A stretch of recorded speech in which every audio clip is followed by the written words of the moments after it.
I didn't come here for the movie. She said it while the screen was still bright. Not during a dark scene. Not in the quiet between reels.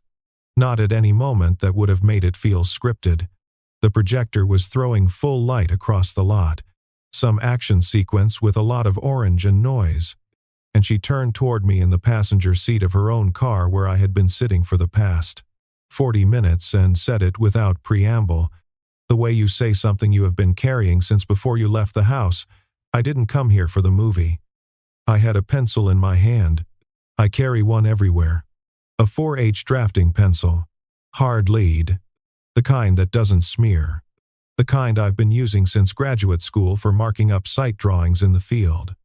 I was holding it the way I hold it when I'm thinking through a problem. Turning it end over end. Tap and reverse. Tap and reverse. A habit so old I don't notice I'm doing it until someone points it out. I stopped turning it. She was looking at me. Not the screen. The screen had nothing to do with it.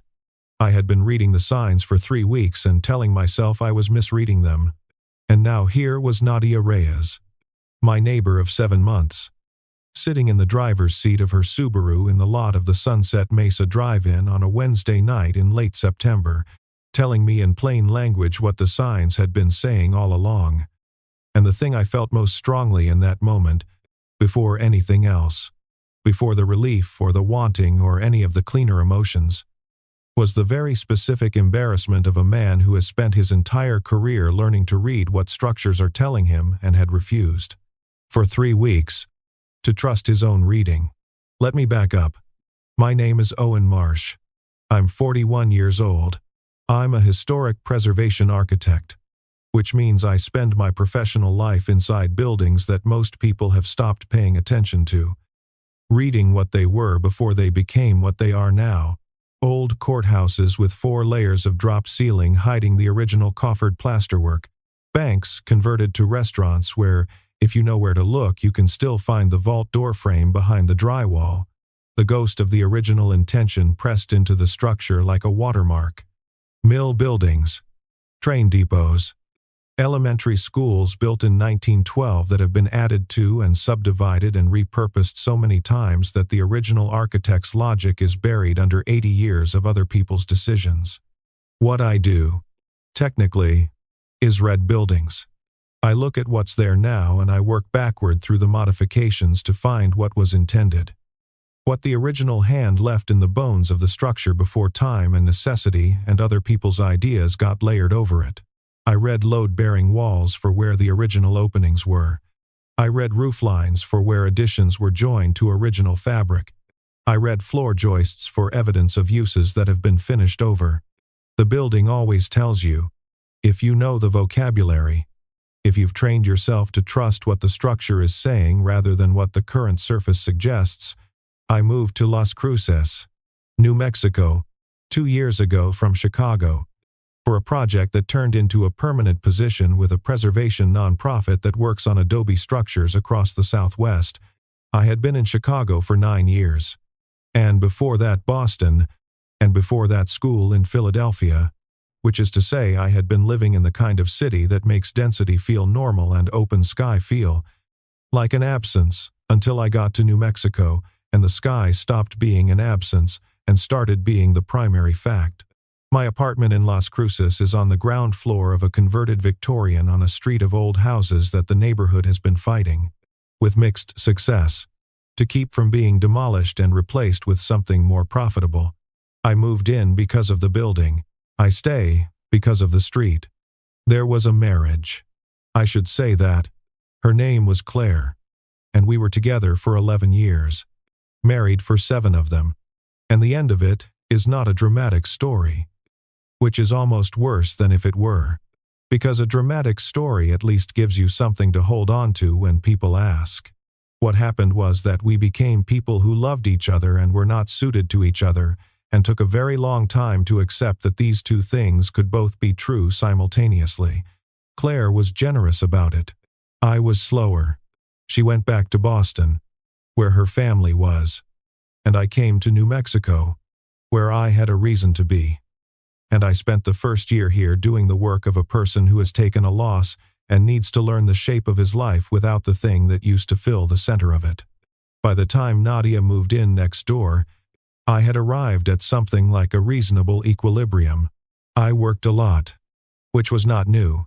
I had my routines, which were not new either. I cooked in the evenings because cooking required a kind of attention that kept me from thinking too much about anything else.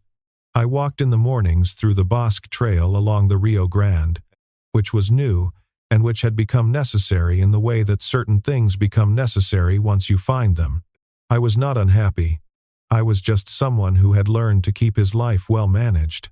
Nadia Reyes moved into the house next door on a Thursday in February, which in Las Cruces is mild and windy.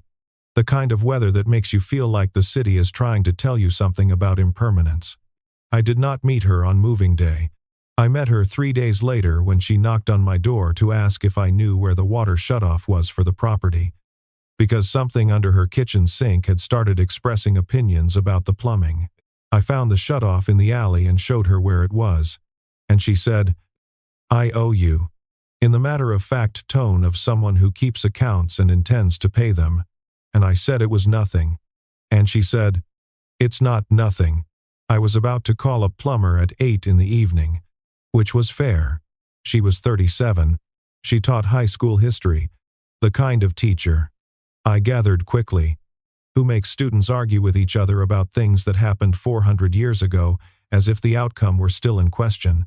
She had grown up in El Paso, an hour south, and had moved to Las Cruces for the job and stayed because she liked the scale of the city, the way it was small enough to learn and large enough to have things in it worth knowing about. She had a daughter named Rosa, who was 9 years old, and lived with Nadia's sister in El Paso during the Prochem school week and came to Las Cruces every other weekend, which Nadia described without self-pity as the arrangement we arrived at. Not the arrangement anyone would have chosen. The father was not a presence in the picture, and she did not elaborate on this, and I did not ask. We became the kind of neighbors who stop and talk when they encounter each other, which in a neighborhood of houses with front porches and narrow yards and not much room between them means fairly often. She was direct without being aggressive, opinionated without being exhausting, and she had a quality I recognized from the best people I've worked with professionally, which is that she was curious about things she didn't already know without needing to perform the curiosity. She asked me once what I actually did on a site visit, what I was looking for when I walked through an old building, and when I explained it, she listened the way a person listens when they're building a genuine picture rather than waiting for their turn to talk. I noted that I liked her, in the way you note things when you're being careful about what you do with the noting. The pencil enters the story in early September.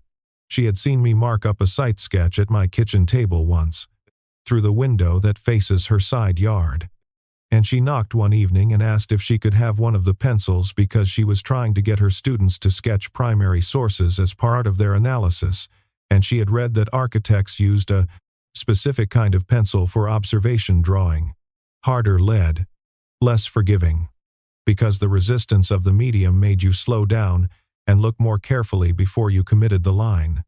I gave her a box of 4H pencils. She came back 2 days later and said they were right, that the resistance was the point, that when you couldn't erase easily, you had to look longer before you drew, which changed what you were able to see. I thought about that for the rest of the week. In the second week of September, she mentioned, across the fence on a Sunday afternoon while she was watering the small garden she was trying to establish along the south wall of her house, that she had been meaning to go to the Sunset Mesa Drive-In before it closed for the season, that the season ended first week of October, that she had never been to a drive-in before, and that seemed like a gap in her experience that wanted addressing. She said it conversationally, the way you say things you're thinking about out loud, not necessarily expecting a response beyond acknowledgement. I said I'd heard it was worth going to. She said, "Would you want to go sometime?" I said yes, and meant it, and then spent the rest of the afternoon working through what exactly I meant by yes and what I thought she meant by sometime, and whether those two things were the same thing or different things dressed in the same casual vocabulary. This is the problem I've had, professionally and otherwise, when I apply preservation methodology to human interactions. In buildings, you learn to trust the structure over the surface.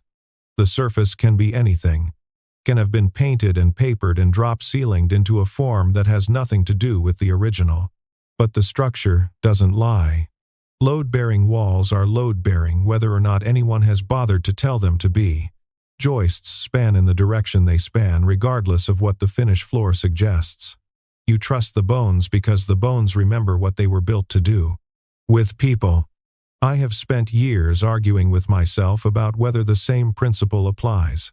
Whether what you can observe in someone's structure, in the patterns under the surface behavior, in the way they arrange their attention and their time and their small consistent choices, whether that tells you something true about them, or whether it tells you what you want it to tell you because you have learned to find evidence for the reading you want to make. With Nadia, I kept finding evidence and distrusting every piece of it. Here is the evidence I found, in order of its appearance. She remembered how I took my coffee, not in the showy way of someone making a point of remembering, but in the practical way the second time she brought coffee out when we were talking in the yard. It was right. I had not told her.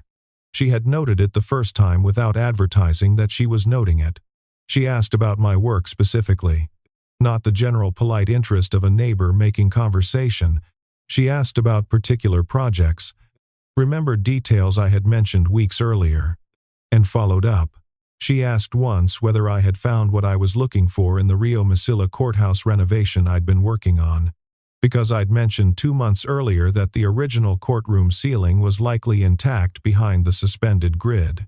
I had to look at her for a moment when she asked, because I had not expected her to have retained that level of detail. She was more comfortable standing near me than the social geometry of neighbor conversation usually required. Not invasively close, just the natural drift of two people whose comfortable radius has calibrated to each other without either of them formally deciding to calibrate. She had agreed, twice, to things I suggested that I had proposed without thinking she'd say yes. Once to come look at a building I was documenting downtown because I thought she might find the history interesting. And once to walk the Bosque Trail on a Saturday morning when I mentioned I was going.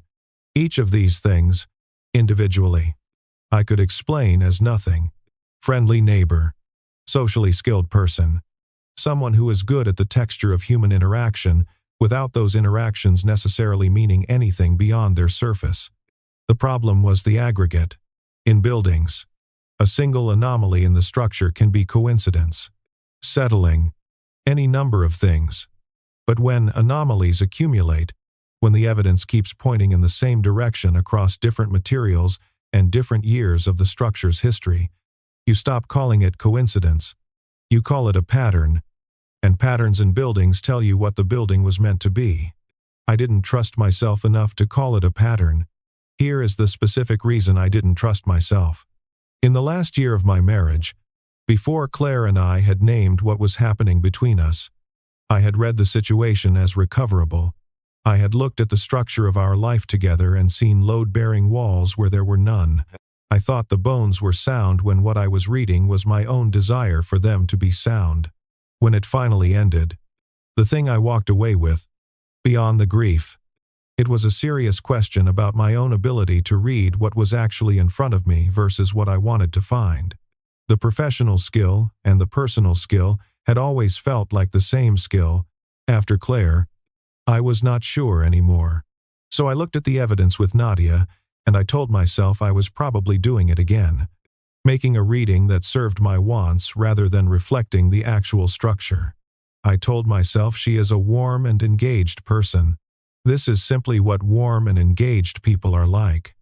And you have been alone long enough that warmth reads to you as something more specific than it is. Do not embarrass yourself. Do not make her uncomfortable. Do not mistake good neighborliness for an architectural drawing. I kept the rule for 3 weeks. The drive-in invitation came on a Monday evening in the last week of September. She came to the door directly, not to the porch or the fence, the door, and said she was going Wednesday night, and did I want to come?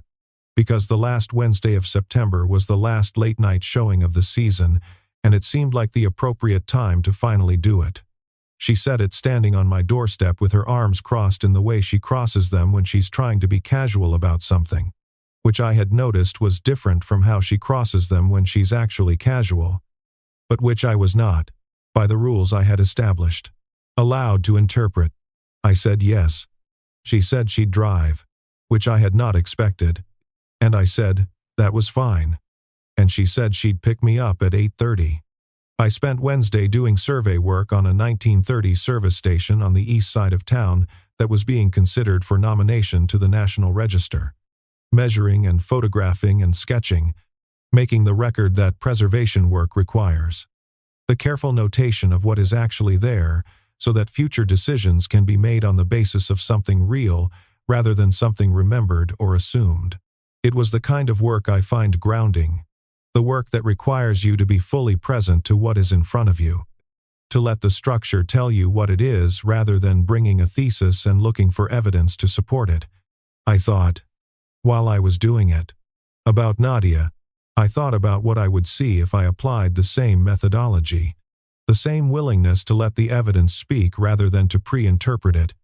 I thought about what the pattern actually said if I read it without the filter of my own distrust. I did not reach a conclusion. I put the pencil in my shirt pocket and drove home and changed clothes and was waiting on the porch at 8:25. She pulled up in the Subaru. She was wearing a green jacket I'd seen once before. The kind of jacket that means something about how a person thinks of an evening without being formal about it.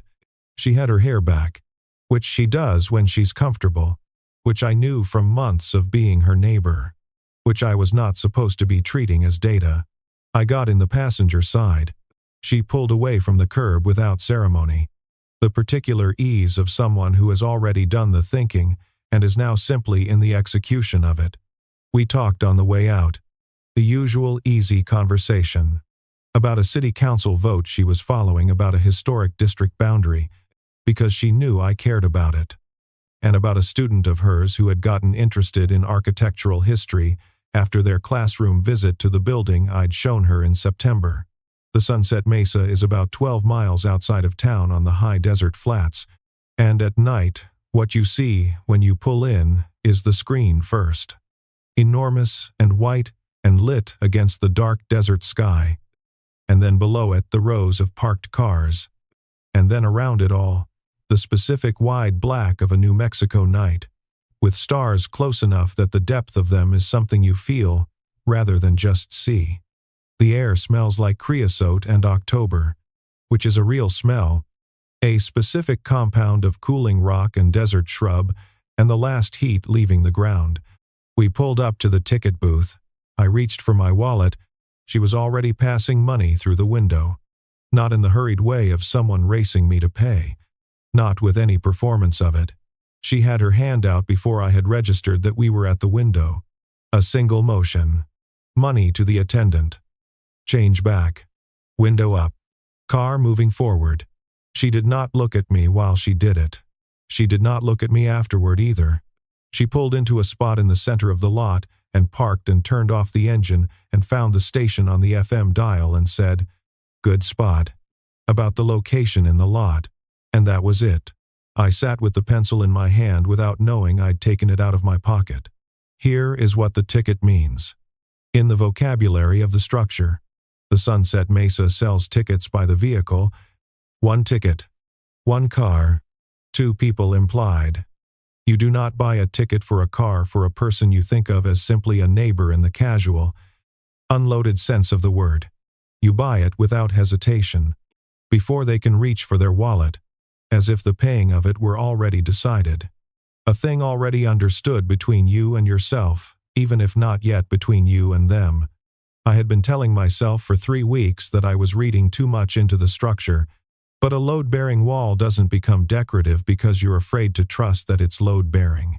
The structure is what it is regardless of what you're willing to read in it. The evidence doesn't care about your self-doubt. The film started. I don't remember the first 20 minutes of it, because I was engaged in the specific work of sitting next to someone and knowing something you weren't sure you were allowed to know and managing the gap. between what you were aware of and what you were saying nothing about. I turned the pencil. I stopped turning it when I noticed I was doing it. I turned it again without noticing. At some point, she said, not looking at me, looking at the screen, "You're doing that pencil thing." And I looked down in my hands and she said, "You do it when you're working through something." And I said, "Occupational habit." And she said, in the tone that means the response has been received and evaluated and found incomplete. The film continued. At some point in the second half, she reached over and took the pencil out of my hand, not forcefully. The way you take something from someone when you've made a decision and you'd like to signal that the fidgeting portion of the evening is over. She set it on the dashboard in front of her, on her side, equidistant between us. She did not give it back. I looked at it sitting there on the dashboard. She looked at the screen. And then she turned and said it. "I didn't come here for the movie." The screen was bright. The sound of the film was coming through the radio, low and ordinary. Somewhere behind us, 2 rows back, a family with children had the kind of comfortable noise around them that families have, the specific background of ordinary life. And Nadia Reyes was looking at me in the front seat of her Subaru with the patience of someone who has already done the hard internal work and is now simply waiting for the other person to catch up. I said, "I know." She said, "You know." I said, "I thought I was reading it wrong." She looked at me for a moment with an expression I could not parse exactly, something between amusement and the particular exasperation of a person who has been very clear and been misread anyway. She said, "What would reading it right have looked like?" And here is the thing I had to answer honestly, because the whole problem had been dishonesty with myself. Not malicious dishonesty, not the dishonesty of someone trying to deceive, but the dishonesty of a person who distrusted his own perception so thoroughly that he had been choosing blindness over the risk of being wrong. So I said what was true. I said, "It would have looked like what it looked like. I just didn't trust my read." She said, "Why not?" I looked at the pencil on the dashboard. I said, "Because I've been wrong before, when I thought I was reading something correctly, and it was expensive. So, I've been applying a high standard of proof." She was quiet for a moment. The film continued to do whatever it was doing. The stars over the desert were doing what New Mexico stars do at altitude, which is to be unreasonably present. Too many of them. Closer than they should be. As if the sky here is configured differently than everywhere else. She said, "What was the moment you knew?" I said, "The ticket." She looked at me. I said, "You paid before I could reach my wallet. You didn't make anything of it. You just did it." That was the moment I stopped arguing with my own reading. She said, "That was also supposed to be the easy part. I thought the easy part would get there and you'd say something." I said, "I was still working on convincing myself I wasn't projecting." She said, "Owen." The way she said it, my name, with the specific weight of someone who has been exercising patience and is now reporting that the patience was exercised, and this is where we are now. This specific moment, in this specific car, in this specific desert, and the time for construction delays has passed. I said, "I know. I'm sorry for the inefficiency." She laughed. She laughed with the full version of it. Not the polite laugh, but the real one. And the tension of the previous few minutes went somewhere else. And she said, "The inefficiency.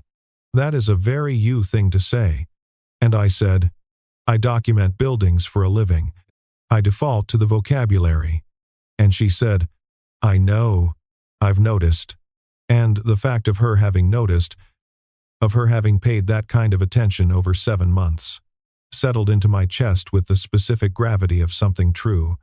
We sat there while the film ended. I am not able to tell you anything about the third act of the film we were supposedly attending.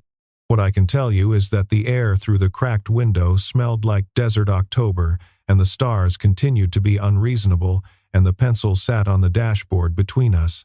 After the credits finished and the screen went dark and the lot began the slow dispersal of its attendees, the particular careful exodus of drive-ins. she said. For the record, the aggregate was pretty legible. I said, I know that now. She said, the coffee, the courthouse ceiling, the bosque, twice. I said, I catalogued all of it. She said, and you still weren't sure? I said, I was sure. I didn't trust that I was sure. Those are two different things. She considered this. She said, that distinction is going to be important going forward. You should know that about yourself. I said, I'm learning. She started the car. We drove back toward the city through the open desert.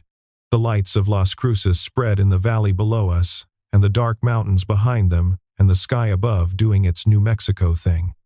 And we talked the whole way back. Not about anything momentous. About Rosa's upcoming weekend visit. About the council vote. About a building on Main Street I'd been trying to get the owners to consider nominating. And the talking was different from how it had been before, in the way that a room is different after you've opened a window that's been painted shut. She parked in front of her house. We sat for a moment in the kind of quiet that is not uncomfortable. Then she said, I'll make coffee tomorrow. Come over when you're back from the bosque. I said I would. I got out of the car. I was 3 steps toward my porch when I realized I had left the pencil on her dashboard. I turned back and she was still sitting in the car. And she had seen me stop and turn. And she held it up through the windshield. The pencil, and gave me a look that was perfectly composed and completely illegible. And then she set it back down on the dashboard and got out of the car and went inside. I stood on the sidewalk for a moment. I went inside. I want to explain what the pencil means. At the end of this, why it matters that I left it and she kept it. When I am working on a building, the pencil is the instrument of the first reading, the tentative notation, the line that says here is what I see, subject to revision, subject to what further investigation reveals. You don't commit the pencil mark as final. You make it as honest as you can and then you see what the rest of the evidence does with it.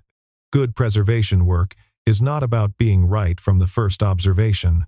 It is about being honest enough in the first observation that you have something real to build the subsequent reading on.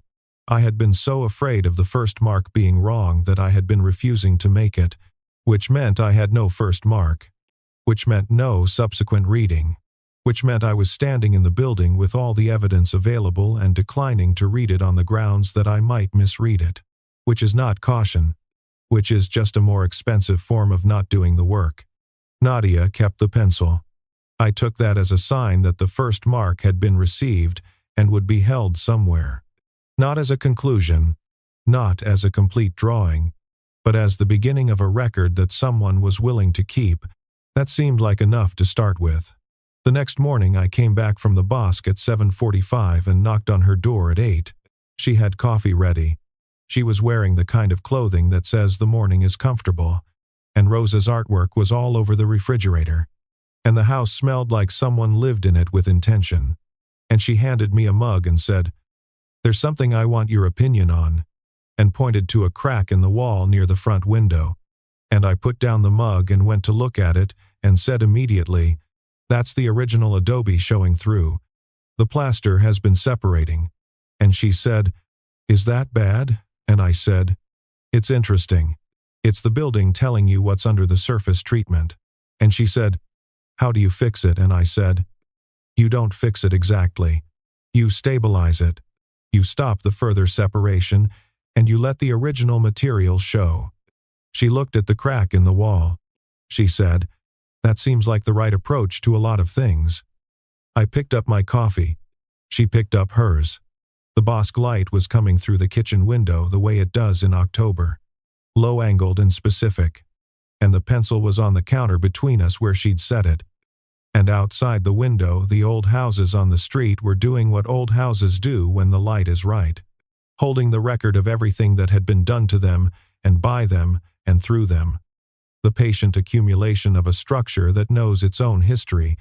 Rosa was coming that weekend. Nadia had mentioned she'd been asking about me. She'd mentioned it casually.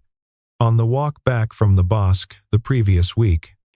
The way she mentions things she wants me to have without making a production of giving them. I had stored the detail the way I store details on a site, not sure yet of its full significance, but confident it was part of the structure, part of what the building was built to hold. I drank my coffee and looked at the crack in the wall and thought about what it meant to stabilize something rather than repair it, to let the original material show. I thought about all the buildings I'd worked on where someone in a previous generation had tried to fix something by covering it, by adding a layer of surface treatment that hid what was underneath rather than addressed it. And how the worst thing about those interventions was not that they failed eventually, which they always did, but that they added another generation of work to the process of getting back to what was actually there. I had spent 2 years covering things over. Good work. Necessary work. The work of a person who had been through something and needed to do that before he could do anything else. But underneath it, the original material was intact. Nadia had read that. She had looked at the structure of me with the patience of someone who knows that surface treatments are not the building, and she had kept showing up at the fence and the porch and the bosque trail. Not in pursuit. Not waiting for an outcome. Just continuing to be present the way a building continues to be present. Structural and patient, and available to be read correctly by anyone willing to do the looking. She said, "Do you want more coffee?" I said yes. She filled the mug. The street outside was beginning its morning sounds. The neighborhood coming into its day, the way old neighborhoods do. Gradually, and with character, and the houses held their history in their bones the way they always do. And in the kitchen, the crack in the wall showed its original adobe, like something that had been waiting a long time to be acknowledged. I was going to be all right at this. Not immediately. Not without more work. Not without the specific learning curve of a person who has been wrong about his own perceptions and has to rebuild his trust in them. Carefully. Which takes time. Which is the honest answer to anyone who wants to know how it goes. But the methodology was sound. Look at what's there. Trust the structure over the surface. When the evidence keeps pointing in the same direction, stop arguing with the pattern and make the first mark. The pencil was on the counter. I left it there. It was on her side of the kitchen. Which, I thought, was probably accurate to where it belonged for now. A first notation. A beginning of the record. She leaned against the counter with her coffee and looked at the crack in the wall and then looked at me and said, "I'm glad we finally figured that out." I said, "So, I'm sorry it took as long as it did." She said, "You were being careful." I said, "I was being afraid." She considered this. She said, "Sometimes those look the same from the outside." I said, "I know. I'm working on telling the difference." She nodded. The specific nod of someone receiving an honest account and finding it acceptable. And then she said, "Rosa wants to know if you'll show her how to draw buildings like an architect. She's been practicing with the pencils I gave her." I thought about a 9-year-old with a 4H pencil and the resistance of hard lead and all the looking it required. I thought about what it meant to slow down because the medium wouldn't let you rush. To look longer before you committed the line. To discover that the resistance was the point. I said, "Tell her yes. Tell her to bring whatever she's been working on." Nadia smiled in the specific way she smiles when something has gone where she thought it might go. She turned back to the window, to the morning light coming through it.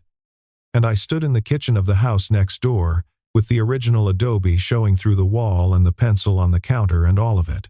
The structure of it, feeling, for the first time in a long time, entirely legible. Outside, the old Victorian across the street was catching the morning light on its east face. The face that takes the first light every day and has been taking it for 112 years. And from where I was standing, I could see 3 generations of paint on the eave trim. White, over cream, over green. The history of the house in its layers. Each color belonging to a different version of the family that had lived in it and made their decisions about what it should look like and then moved on. The house outlasting every one of those decisions and staying itself underneath all of them. I have always found that specific fact about old buildings both moving and instructive. The building is not any one of its surfaces. The building is the accumulation of all of them. Yes, but more fundamentally, the building is the structure underneath every surface. The original intention set in wood or stone or adobe, present under every modification and every correction and every well-meaning intervention of the decades. You can change what it looks like. You cannot change what it was built to be. People are not buildings. I know that. The analogy does not hold in every direction, and I have learned to be careful about where I press it. But in this one particular, in the question of what remains after surfaces have been changed, and then changed again, I think the principle holds. What you were built for does not disappear because other things got layered over it. It waits. It is patient in the way of structural things. And when someone comes along who knows how to look past the surface treatment, who knows the vocabulary of the bones, you become legible to them in a way that you haven't been for a long time. Claire could not read me. I don't say that with bitterness toward her, because I could not read myself during those years. Was actively choosing not to look clearly at what I knew. But Nadia could read me, had been reading me since February. And what I had spent 3 weeks arguing with myself about was simply whether to trust that someone had seen me clearly and was not mistaken about what they saw. That is a harder thing to accept than it sounds. When you have spent enough time believing that what you appear to be to others does not match what you know yourself to actually be. She had read it right. She had been reading it right for 7 months. The coffee. The courthouse ceiling. The Bosque Trail twice. The pencils. And what she had understood about them and about the kind of person who uses them and why. The ticket paid before I could reach my wallet. The patience of the presentation. Steady and unhurried. Not demanding a response, she hadn't yet given me the materials to make. I thought about my students in the 2 preservation courses I teach part-time at the university. I tell them, in the first class, that the single most important skill in this field is not technical knowledge, though technical knowledge matters, and not historical research. Though historical research is essential, but the willingness to let the building tell you what it is rather than telling the building what you want it to be. The buildings that get destroyed are almost always buildings that someone decided to read according to their own requirements rather than according to the building's own structure, that someone looked at and saw only what was currently on the surface, the dropped ceiling and the fluorescent lights and the linoleum tile, and concluded that there was nothing worth keeping, when the reality was that they simply hadn't been willing to look past the modifications to what was underneath. I teach it as professional doctrine. I had not been applying it to myself. What Nadia had been doing, for 7 months, was the equivalent of standing outside a building and looking at what it was actually built to be rather than what the current surface suggested. She had looked at a man who cooked methodically and walked the Bosque alone and carried a hard pencil in his shirt pocket and talked about buildings the way other people talked about living things. And she had seen the structure underneath the post-Claire surface treatments. And she had made a reading and held it steadily and had not been impatient when I was slow to confirm it. The morning continued. Las Cruces mornings in October are specific in the way of desert light, clear, low-angled, generous. The kind of light that makes everything cast a sharp shadow and shows you the texture of surfaces with more honesty than the flat light of midday. The adobe wall across from where I was standing in Nadia's kitchen was showing its texture in that light. The slight irregularity of the hand-worked surface. The record of the hands that had made it. Every surface is a record of the hands that made it. If the light is right, she poured more coffee into her own mug. She was looking out the window at the street, and whatever she was thinking she was keeping to herself for the moment, which was also something I had learned about her over 7 months. That she had a comfortable relationship with shared quiet. That she did not fill space with talk when something else was happening in it. I had a site visit scheduled for 10 o'clock, a 1920s schoolhouse in Donna Ana that the county was considering selling, and I needed to be there with my camera and my notebooks and my 4H pencil. The other one, the ones I kept in the truck for fieldwork. I would spend the morning in the building, reading what was there, making the careful record that would give the county something real to base their decision on rather than something assumed. That was the work. That was always the work, making the record accurately enough that future decisions could be made on the basis of what was actually there. I said I had to go. She said she knew. I said I'd be by in the evening if she was around. She said she'd be around. The ease of it. The simple back and forth of two people who have agreed to be part of each other's days without requiring ceremony about it. Landed quietly and settled. I left the pencil on her counter. I drove to Dona Ana with the windows down, the desert air coming in with its October-specific content. And I thought about the schoolhouse I was going to. The 100-year-old building sitting in a county lot waiting to be evaluated, to have someone come and look at it with the willingness to see what it was before deciding what to do with it. I thought about all the buildings that had been read badly and lost because the person doing the reading had been too quick, too certain they knew what they were looking at before they'd done the work of actually looking.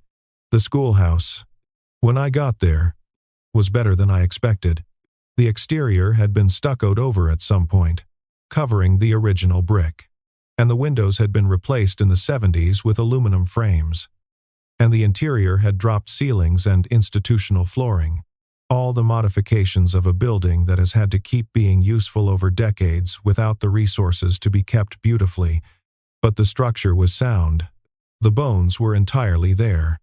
And when I got up into the attic space, past the dropped ceiling, the original roof framing was intact above me, the old-growth timber still solid, the mortise and tenon joinery as tight as the day it was assembled. The building's original intention present in the materials that had been hidden under all the practical modifications. I took photographs. I took measurements. I made notes with the field pencil. The careful documentation of what was actually there. The record that would let someone else understand what they were looking at before deciding its fate. The building deserved that. All buildings deserve that, to be seen clearly before anyone decided what to do with them. I thought about Nadia reading the crack in her wall this morning, the original adobe showing through the plaster. I thought about what she had said, that stabilizing seemed like the right approach to a lot of things. Stopping the further separation and letting the original material show, that was right. That was the correct intervention. Technically and otherwise, you don't try to force the surface back over what's coming through. You address the cause of the separation. You stabilize the original material. You let what's underneath be visible rather than covered again. The crack becomes part of the wall's history, part of the record of what the building has been through and what has been revealed in the process. I worked until noon. I packed up my equipment. On the drive back, I passed the Sunset Mesa Drive-In, closed in daylight, the screen pale and large and empty against the desert sky. The rows of speaker poles standing in their grid across the lot, like notation on a page that hasn't been written on yet. I had never seen it in the day. It looked smaller than it did at night, and also more permanent. More clearly a structure that had been there a long time and intended to remain, that had found the use that suited it and committed to it without apology. I drove back toward Las Cruces with the window down. Rosa was coming that weekend. She had been practicing with the hard pencils, making slow, careful lines because the medium required it, looking longer before committing because the consequence of a hasty line was a hasty line in a drawing that would carry it. She was 9 years old and she was already learning the most important thing, which is that the resistance of the medium is not the obstacle to seeing clearly. The resistance of the medium is what makes the seeing happen. I was going to be fine at this. I had the methodology. I had the patience for long looking. I had built it over 15 years of buildings that required it. And I had a specific person who had already done the reading and was simply waiting for me to confirm what she had found, which was the structure is sound. The original intention is still in the bones. The surface treatments can be addressed. The building is worth keeping. I pulled into my driveway on the narrow Victorian street, and next door the light was on in Nadia's front room, and the pencil was somewhere in that house, on the counter where I'd left it. And I thought, First notation. Beginning of the record. Honest enough to build on. That was all you needed. That was exactly all you needed to begin. There is a thing that happens in preservation work that I have never found a clean technical term for. We call it, informally, the first legible moment. It is the point in a building investigation when enough of the surface treatment has been pulled back, enough of the accumulated modification examined, that the original logic of the structure becomes clear. Not just the original details, not just the old materials, but the original logic, the sequence of decisions that produced the building, the intention that organized all of them, the coherence underneath all the layers of subsequent intervention, before the first legible moment. You're working with fragments. A bit of original trim profile here, a ghost mark in the floor there, a structural bay that doesn't quite align with the current partition layout. You're accumulating evidence and holding it lightly, building a picture with pieces that don't yet add up to a complete reading. After the first legible moment, everything reorganizes.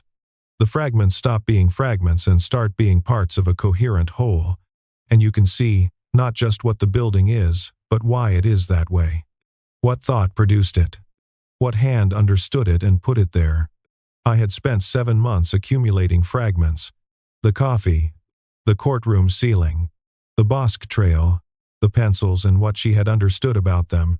Each of these was a fragment of a reading I was refusing to complete because I was afraid the complete reading was one I had authored myself out of wishful thinking. And then she paid the ticket before I could reach my wallet, and the fragments reorganized. And I had the first legible moment, the point at which I could no longer maintain that I was misreading the structure. The moment itself was small. That is almost always true of the first legible moment in buildings. It is rarely the dramatic discovery, the hidden room or the painted-over mural. It is almost always something small and structural, a notch in a joist that reveals an original partition location, a hinge scar on a doorframe that shows where a wall used to open. Small evidence of something large. The ticket paid without hesitation was that kind of evidence. It did not prove anything that a lawyer would accept. It proved something that a careful reader of structures recognized as the kind of evidence you trust. I went inside my apartment. I made lunch. I sat at my drafting table with the site drawings from Dona Ana and worked through the documentation for 2 hours. The careful, methodical work of making a record accurate enough that someone else could make a good decision from it. This is work I can do even when I'm thinking about other things. The habit of it running in the foreground while something else processes in the back. What was processing was this, the accumulation of everything I now knew, placed alongside everything I had been refusing to call knowledge, and the question of what the complete reading actually said about what was available to me, if I was willing to accept it.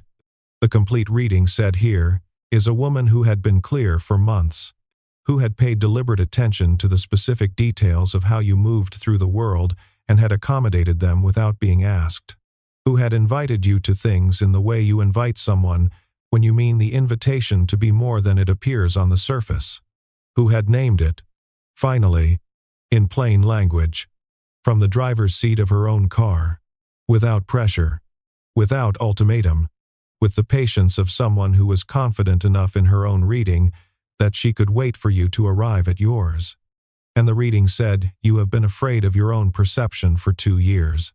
You have been treating your own careful attention as suspect because it failed you once in circumstances that were particular to those circumstances and not necessarily diagnostic of your general reliability as a reader. You have been applying a correction that was appropriate to one situation universally, to all situation, which is the preservation equivalent of stabilizing a building that has already been stabilized. Adding intervention on top of intervention because you don't trust the original repair to hold. The original repair holds. That is what you learn in this work. When you go back into buildings that earlier preservationists worked on, when the intervention was done correctly, when the original material was stabilized and the cause of deterioration addressed, the repair holds. Decades later, the evidence of careful earlier work is in the building, and the building is the better for it. The correct repair does not need to be done again. I had done the repair. In the 2 years since Claire, I had done it carefully and honestly, and with the help of time and work and the Bosque Trail and the particular quiet of this desert city. It held. It had been holding. What I had not yet been willing to do was trust that it held. Test the structure with any real weight. Stop treating the repair as provisional and accept it as a part of the building that I could now build on. The complete reading said it was time to build. I put the site drawings aside. I went to the kitchen and started a thing for dinner that would take an hour. Because cooking that takes an hour requires the kind of sustained attention that is also a form of patience practice. And I have always found that the things I'm thinking about come clearer when my hands are doing something else. I peeled and chopped and measured and thought about structural logic and the first legible moment and a green jacket in a drive-in parking lot and a pencil on someone else's kitchen counter and what it meant to leave something in a place because it was more correct there than it was with you. I ate at the kitchen table. The evening was coming in outside the window.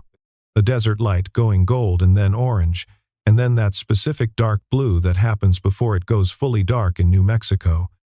The sky holding color longer than seems possible, as if the space out here is reluctant to give up the light.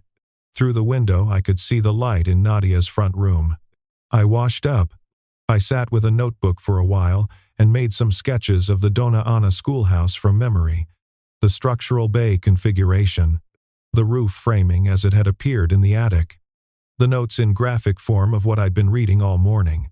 Then I put the notebook aside and went next door. She answered before I'd finished knocking, which meant she'd seen me coming or had been expecting me or both. And she was holding a cup of tea, which she extended to me in the same motion of the door opening, because she had already made it. And I took it and went in, and we sat at her kitchen table and talked for 2 hours. About nothing that was going to be remembered word for word. About everything that was actual and present and beginning. The pencil was still on the counter. At some point she said, "Are you going to be weird about this?" I said, "I'm going to be deliberate about it. That might look weird from outside." She said, "What's the difference?" I said, "Weird doesn't have a methodology. Deliberate does." She said, "What's the methodology?" I said, "Look at what's actually there. Trust the structure over the surface. When the evidence keeps pointing in the same direction, stop arguing with the pattern." She looked at me with the amusement that lives just under the surface of her attention and said, "You just described my job too." I said, "I know. That's probably not a coincidence." She picked up the pencil and set it back down on her side of the table. The same deliberate placement. The pencil between us. And we both looked at it for a moment and then looked at each other. And it was the specific look of two people who have arrived at the same point by different routes and found each other there. The quiet mutual recognition of a shared location. Outside, the Victorian on the street was settling into its evening. The way old buildings settle, with the sounds of materials adjusting to the change in temperature. The small creaks and shifts of a structure that has been going through this for 100 years and knows how it goes. Rosa was coming in 2 days. The schoolhouse in Dona Ana had its bones intact. The street was holding its history and its houses the way streets in old neighborhoods hold history, patiently and without insisting on it, available to anyone who came looking with the willingness to see. I drank the tea. I stayed later than I'd planned. When I finally left, it was 10 o'clock, and the street was dark, and the desert air had gone fully cool. The specific cool of high desert October nights. And I walked to my door and went inside and sat for a while in the kitchen before bed, not thinking, just letting the structure of the evening settle into legibility. First notation, beginning of the record. Built on honest observation and a willingness to trust the reading, that was enough to start. That was, in fact, exactly enough. Rosa came on Friday evening, arriving in the way 9-year-olds arrive, which is at full intensity, with opinions already in progress. She had the pencils with her, the 4H ones I'd given Nadia in September, and she had a notebook of drawings she wanted to show me.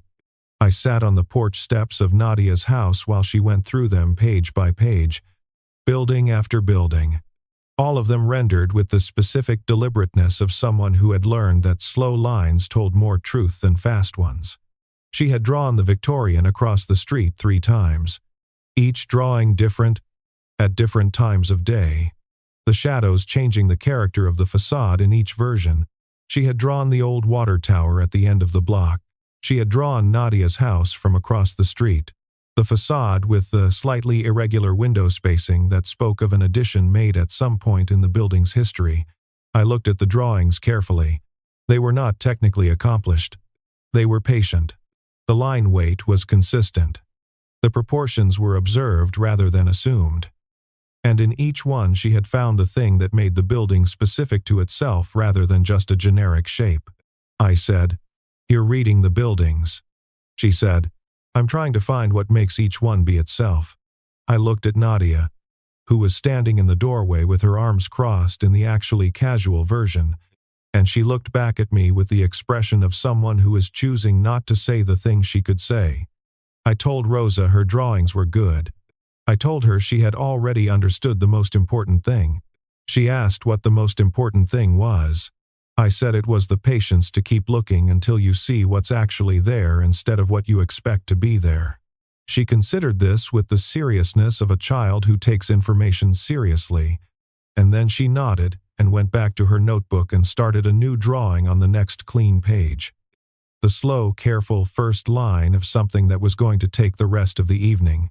Nadia brought out tea without asking if I wanted it. She sat down beside me on the steps. The street was warm in the late Friday afternoon way of a street of old houses that have been holding the week's heat in their walls, and the Victorian across the way was catching the last of the light on its east face. And everything was its own specific self in the specific light of a specific October evening in a desert city. I put the pencil in my shirt pocket, the one from her kitchen counter, the one I had left there, which she had placed this morning in my hand when I knocked, setting it in my palm without explanation. The return of a notation to the person who had made it. First mark, given back for revision or continuation. The beginning of a record that would develop over time into whatever it was going to become. I held the pencil in my pocket. Rosa drew. Nadia drank her tea. The street went about its evening. That was the beginning. Not a declaration, not a resolution.